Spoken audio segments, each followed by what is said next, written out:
Você sabe o que é farmácia viva? Em 30 anos de atividade, esta iniciativa tem levado da terra até as unidades de saúde o que a natureza pode oferecer para curar as pessoas. Remédios fitoterápicos distribuídos gratuitamente na rede de saúde do Distrito Federal.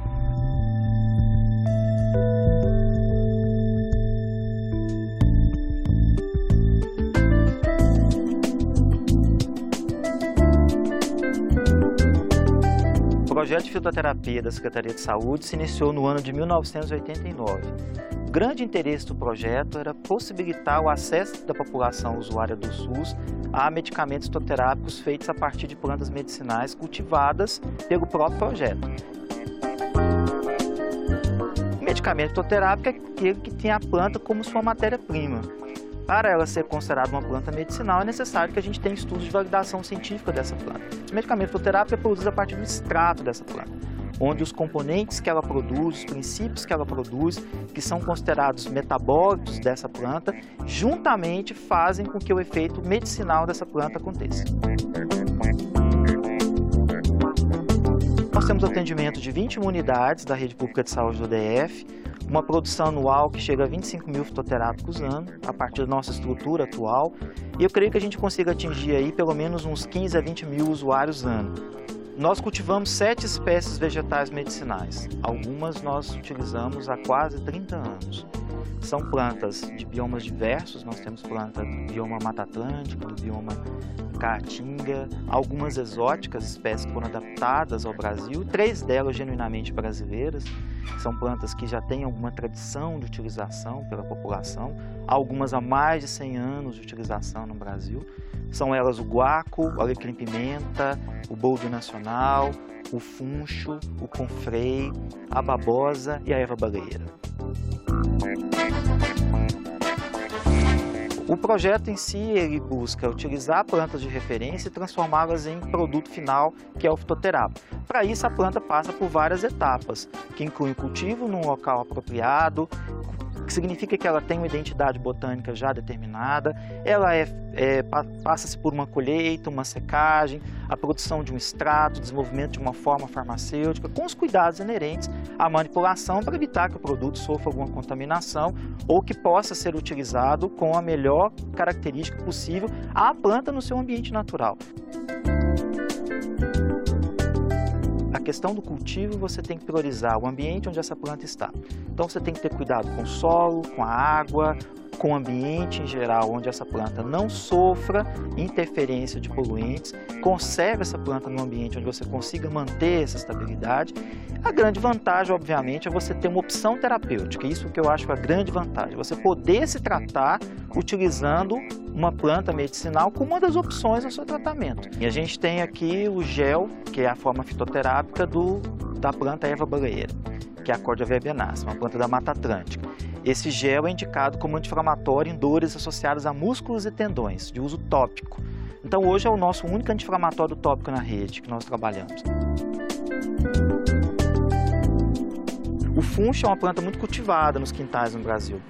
E as pessoas têm o hábito de utilizar as folhas da planta na produção de chás aromáticos, substituindo o café, substituindo outra bebida quente, nos meses frios principalmente. Essa faz parte da minha tradição como criança, né? A minha avó tinha essa planta em casa, eu cultivava essa planta, eu tomava chá das folhas dessa planta. Para a produção do fitoterápico, nós utilizamos os frutos, porque eles contêm um teor maior do componente que está na folha. Esse é o confrei, que é uma planta que a gente trabalha há cerca de 20 anos no projeto. Não é uma planta brasileira, ela veio da Rússia para o Brasil, uma planta usada, né, na Rússia e outros países da Europa, uma planta europeia, mas que tem grande atividade cicatrizante. Aqui é babosa, né? Uma planta da África trazida para o Brasil, mas uma planta cosmopolita, ela ocupa o mundo todo, né? Então, a planta com atividade terapêutica, onde a gente tem aqui um gel natural dela, né? Componente que está aqui na parte interna dela, que a gente faz uma extração no laboratório e produz a partir disso daqui um produto fitoterápico que é um gel a partir desse gel natural presente na babosa.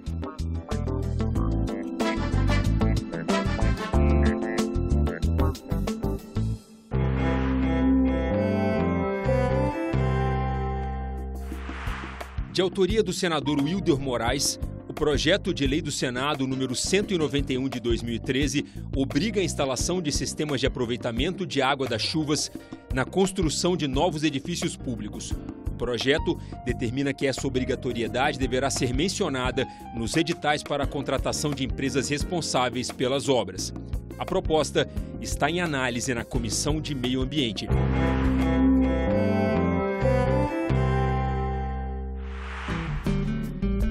O tamanduá-bandeira é um mamífero encontrado na América do Sul e na América Central, onde corre risco de extinção.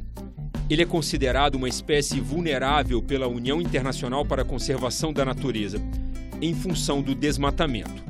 Quando adulto, pode pesar até 39 quilos e medir até 2,10 metros de comprimento. O tamanduá não possui dentes e quase não move a mandíbula. Ele se alimenta, sobretudo, pela sucção de formigueiros.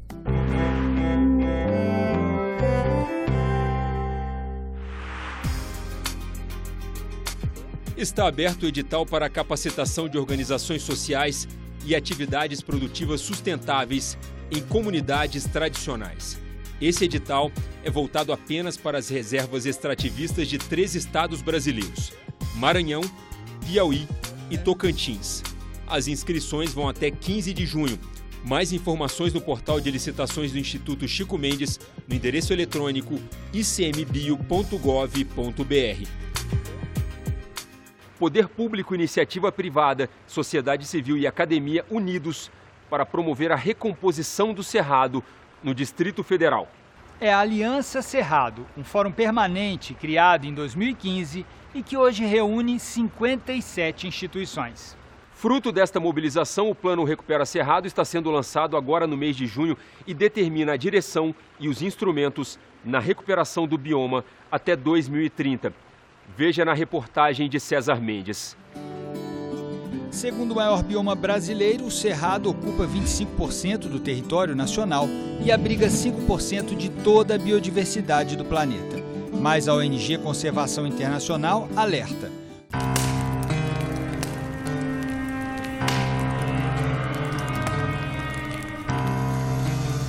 O Cerrado vai deixar de existir em 2030 se nada for feito para reverter a degradação do bioma.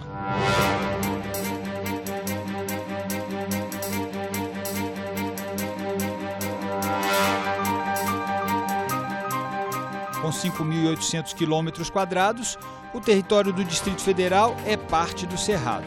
No Jardim Botânico de Brasília, fomos até os Serratenses, o Centro de Excelência do Cerrado, e conhecemos o trabalho da Aliança Cerrado, uma rede colaborativa que reúne há 1 ano e meio representantes de diversos segmentos da sociedade. Juntos, eles elaboraram um plano para recuperar o Cerrado no Distrito Federal, seguindo todas as exigências do novo Código Florestal Brasileiro. O Rafael, que está aqui ao meu lado, é superintendente dos Serratenses, essa estrutura que foi criada dentro do Jardim Botânico de Brasília a partir de uma compensação ambiental. Foi aqui no espaço dos Serratenses que foi criado o Plano de Recuperação do Cerrado, aqui no Distrito Federal. Rafael, o que é esse plano, o Recupera Cerrado? O plano ele traz uma série de atualizações e inovações para a recuperação do Cerrado no Distrito Federal. Ele trabalha desde a questão de um mapa de áreas prioritárias para restauração, considerando a crise hídrica, e também mecanismos financeiros que facilitem com que esse processo aconteça. Essa questão do que foi perdido no Cerrado, aqui no caso do Distrito Federal, é um pouco mais grave, No caso, o que sobrou do Cerrado aqui é muito pouco, Eu estava vendo lá no levantamento de vocês, e praticamente o que sobrou está nas unidades de conservação. O uso e ocupação do solo é um dos principais desafios do DF, A gente tem aí uma expansão urbana numa cidade planejada, que é uma expansão muitas vezes irregular e sem critérios ambientais. Então a gente tem um desafio enorme no Distrito Federal. O zoneamento ecológico econômico, ele vai apontar, por exemplo, corredores ecológicos necessários entre as unidades de conservação e entre os mananciais hídricos, para que se mantenha o fluxo genético no Cerrado e se consiga manter a água. Então, áreas prioritárias que vão criar esses corredores são fundamentais E o Plano Recupera Cerrado ele traz um mapa de áreas prioritárias para restauração, mecanismos financeiros que incentivem novas técnicas para se recuperar e o brasiliense poder viver com mais qualidade. Agora, esse plano, você estava me contando, ele surge mais ou menos junto com essa estrutura aqui do Serratenses, né? Há 1 ano e meio atrás, essa estrutura começou a funcionar e esse plano começou a ser, digamos, gestado aqui no Serratense. Existia também uma articulação para que a gente fizesse uma grande aliança pelo Cerrado, com organismos internacionais, nacionais e de nível local. Então, a Aliança Cerrado nasce junto com o Serratenses e o principal, vamos dizer assim, resultado dela nesse 1 ano e meio é um plano de recuperação para o Cerrado com recursos para recuperar áreas prioritárias no Distrito Federal. A gente na UICN, a gente entende e trabalha a restauração como um processo de reestabelecer a funcionalidade dos sistemas ecológicos e a produtividade da terra. E no que a gente encara a restauração dessa forma, a gente passa a conseguir acomodar as diferentes perspectivas da sociedade, as diferentes expectativas da sociedade, os diferentes interesses. Ou seja, a gente cria a oportunidade de diálogo. A ideia do Plano Recupera é exatamente essa, de criar incentivos claros e mecanismos claros para o produtor se envolver mais no processo de restauração. Não é só um órgão ambiental que vai chegar e fiscalizar e multar, e sim um processo, uma política pública que incentive, que não só permita, mas que claramente coloque o agricultor, o proprietário de terra como um protagonista, como um agente no processo de restauração e conservação do meio ambiente. A gente não está falando mais de problema, a gente está falando das oportunidades relacionadas à restauração. A gente não está focado só em entender a estrutura de custos e as dificuldades que a gente vai ter para restaurar.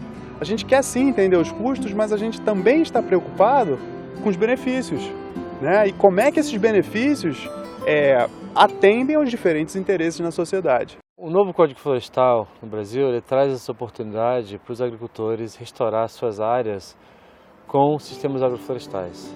Restaurar a área de preservação permanente, que é a APP, ou sua reserva legal, restaurar a vegetação e de juntar outras espécies também, inclusive espécies exóticas que não são nativas, para poder ter um retorno naquela área. Então, o agricultor familiar pode restaurar uma APP com sistema agroflorestal e um grande proprietário de terras também pode restaurar sua reserva legal utilizando sistemas agroflorestais. O problema é que ele não diz como. O Código Florestal não fala como que você pode fazer isso e como que você vai medir, no final das contas, se aquilo lá foi feito bem ou não. Então, uma das inovações do Plano Recupera Cerrado, aqui no Distrito Federal, é justamente de tentar regulamentar isso, regulamentar como que os proprietários de terra conseguem restaurar suas áreas usando outras técnicas, incluindo sistemas agroflorestais e outras também.